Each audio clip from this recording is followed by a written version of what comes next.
بسم الله الرحمن الرحيم رب اشرح لي صدري ويسر لي أمري واحلل عقدة من لساني يفقهوا قولي سبحانك لا علم لنا إلا ما علمتنا إنك أنت العليم الحكيم۔ کلاس 2 کے عزیز طلبہ و طالبات، السلام علیکم ورحمۃ اللہ وبرکاتہ۔ امید ہے کہ آپ سب خیریت سے ہوں گے۔ تو چلیے، آپ کا یہ اسلامیات کا پیریڈ اسٹارٹ ہو چکا ہے، تو آپ کو آج پڑھنا ہے سبق نمبر 20 سورۃ القدر۔ تو اس کا آپ کو ترجمہ اور قرآن کی آیتیں سنانی تھیں، تو اس میں مختصر تفسیر ہیں، تو اسے سن لیں آپ اور غور سے سنیں اور سمجھیں، ٹھیک ہے؟ دیکھیے، پہلی آیت میں اللہ تعالیٰ فرما رہے ہیں اِنَّا أَنزَلْنَاهُ فِي لَيْلَةِ الْقَدْرِ، ہم نے اس قرآن کو شب قدر میں نازل کیا ہے۔ تو اس کے دو مطلب ہیں۔ ایک تو یہ ہے کہ لوح محفوظ سے اللہ تعالیٰ نے شب قدر میں پورے قرآن کو نازل کیا، لوح محفوظ سے اتارا، اور پھر حضرت جبرائیل علیہ السلام نے تھوڑا تھوڑا کر کے 23 سالوں میں پورا قرآن اللہ کے رسول صلی اللہ علیہ وسلم پر نازل کیا گیا۔ ایک مطلب یہ ہے، اور ایک مطلب یہ ہے کہ اس رات میں اللہ کے رسول صلی اللہ علیہ وسلم پر قرآن کا نزول شروع ہوا۔ شب قدر والی رات میں قرآن کا جو نازل ہونا شروع ہوا، وہ کس رات میں ہوا؟ اس رات میں، ٹھیک ہے؟ یہ دوسرا مطلب ہے۔ تو شب قدر کیا ہے؟ شب قدر جیسا کہ آپ کو معلوم ہے کہ رمضان کے آخری عشرے میں، رمضان کا جو 10واں دن ہوتا ہے آخری، اس میں طاق راتیں جو بیجوڑ ہوتی ہیں، جیسے 21ویں رات، 23ویں رات، 25ویں رات، 27ویں رات اور 29ویں رات، اگر چاند نہ ہو تو یہ ساری راتیں ہیں۔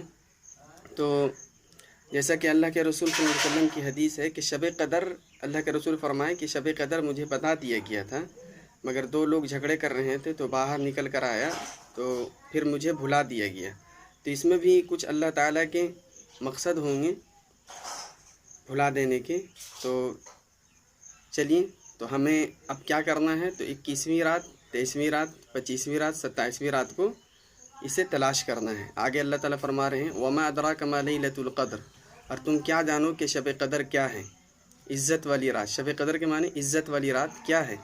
لیلۃ القدر خیر من الف شہر، اللہ تعالیٰ خود جواب دے رہے ہیں آگے کہ شب قدر 1000 مہینوں سے زیادہ بہتر ہے۔ اس رات میں جو انسان عبادت کرتا ہے، اس کا ثواب اگر انسان 1000 مہینے میں عبادت کرے، 1000 راتوں میں عبادت کرے، تو اس سے زیادہ ثواب اس ایک رات میں ہے، ٹھیک ہے؟ یہ اللہ تعالیٰ فرما رہے ہیں تنزل الملائکۃ والروح فیہا بإذن ربہم من کل امر، اور فرشتے روح اس میں اپنے رب کے اذن سے، اجازت سے، حکم سے، ٹھیک ہے؟ اذن من اجازت، ہر حکم لے کر اترتے ہیں۔ ہر حکم لے کر اترتے ہیں، یہ اس کے 2 معنی ہو سکتے ہیں۔ تنزل الملائکۃ، اس رات میں فرشتے اترتے ہیں، تو ایک مطلب تو یہ ہے کہ ان لوگوں کے لیے دعائے رحمت کرتے ہیں جو اس رات میں عبادت کرتے ہیں، ایک مطلب یہ ہے۔ دوسرا مطلب یہ ہے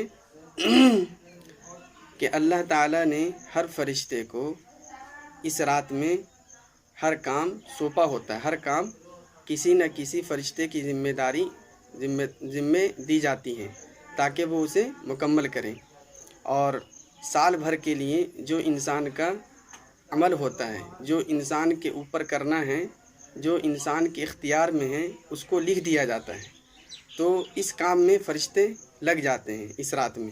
یہ دوسرا مطلب ہو۔ سلام ہی حتی مطلع الفجر، اور وہ رات سراسر سلامتی ہے طلوع فجر تک۔ اور یہ جو رات ہے جو مغرب کے بعد سے، سورج غروب ہونے کے بعد سے شروع ہوتا ہے، اور فجر کے طلوع ہونے سے پہلے پہلے تک یہ رہتا ہے۔ فجر کے طلوع کیا ہے کہ صبح صادق، جو آپ صبح سویرے جب اٹھیں گے تو آسمان پر ایک سفید نکیر دکھے گا، اسی کو کہتے ہیں صبح صادق۔ ایک پہلے جو صبح صادق ہوتا ہے، ایک جو ہوتا ہے کہ وہ صبح کاذب ہوتا ہے، وہ جھوٹا ہوتا ہے، صرف چند منٹ کے لیے آتا ہے وہ اور وہ ختم ہو جاتا ہے۔ اس کے بعد جو ایک نکیر آتا ہے سفیدی ٹائپ کا، ٹھیک ہے، چمکتا ہوا، تو وہ ہوتا ہے صبح صادق، فجر سے پہلے۔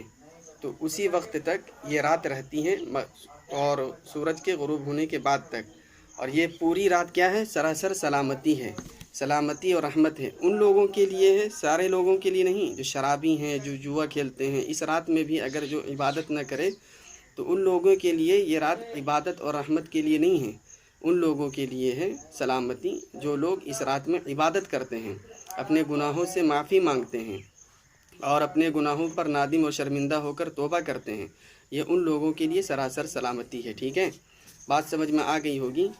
تو بس اتنی سی بات ہے اس صورت میں۔ تو ہمیں کیا کرنا ہے؟ ہمیں اس پر عمل کرنا ہے، صرف پڑھنا کافی نہیں ہے، صرف ترجمہ کا جاننا اور قرآن کو پڑھنا کافی نہیں ہے۔ اصل یہ ہے کہ جو اس میں باتیں کہی گئی ہیں اس پر عمل کرنا ہے۔ ٹھیک ہے، اصل مقصد یہی ہوتا ہے پڑھائی کا، جو ہم جان گئے ہیں اس پر عمل ہونا چاہیے، اگر عمل نہیں ہے تو اس جانکاری کا کوئی فائدہ نہیں ہے۔ ٹھیک ہے، تو جتنی باتیں آپ کو سمجھ میں آ گئی ہیں اس پر اللہ تعالی ہمیں عمل کرنے کی توفیق عطا فرمائے۔